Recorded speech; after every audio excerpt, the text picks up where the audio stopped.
Game. Madam first second class పిల్లలేమో letter identification గురించి ఇది తయారు చేయడం జరిగింది. ఇది ఒక గేమ్ లెక్క ఉంటుంది. పిల్లలు ఆడుకోగలరు, అట్ ద సేమ్ టైం వాళ్ళు రీడింగ్ కూడా తొందరగా నేర్చుకునే అవకాశం ఉంటుంది.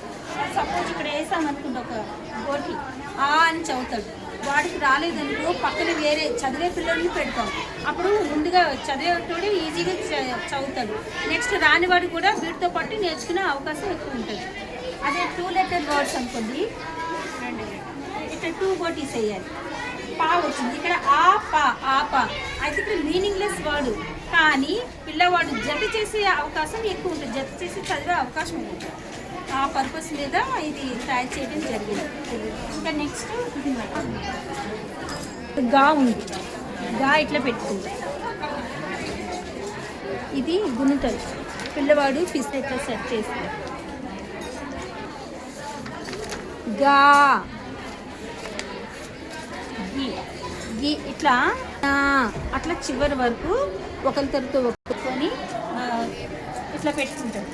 టక్కరి, నిక్కము, ఎక్కడ, చక్కని ఇట్లాంటివి చాలా తయారు చేసుకుంటాం. టచ్ చేస్తే ఫిజికల్గా టచ్ చేస్తాం. ఈ ఒత్తిడి ఫ్లవర్స్ అనేది ఇట్లా అనగానే వాడికి యాంగ్జైటీగా ఫీల్ అవుతాడు. అరే ఇదేదో భలే బాగుందిరా అని అనుకుంటాడు. అంటే అప్పుడు ఫస్ట్ ఏమో ఇది టా ఒత్తు అని ఇట్లా ఓపెన్ చేసరికి టా ఒత్తుతో 4 పదాలు.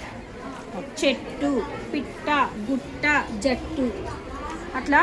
ఇది ఇంగ్లీష్లో మేడం పిల్లలు వర్డ్స్ తోటి సెంటెన్స్ ఎట్లా ఫామ్ చేయాలనే దాని గురించి టచ్ చేస్తూ పిల్లలు చేస్తే ఎక్కువ గుర్తుంటుంది అనేసి ఇది చేయడం జరిగింది.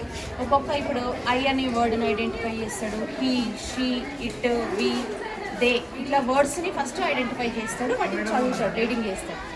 నెక్స్ట్ ఇక్కడ కూడా కొన్ని వర్డ్స్ ఇచ్చాము, అవి కూడా చదువుతారు.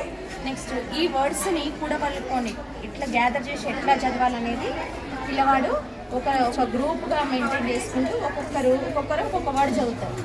చదివిన తర్వాత అందులో ఈ ఎలివికల్లా పిల్లవాడు చదవడానికి ట్రై చేస్తాడు. నెక్స్ట్ మిగతా వాళ్ళ ఫ్రెండ్స్కి చెప్తాడు.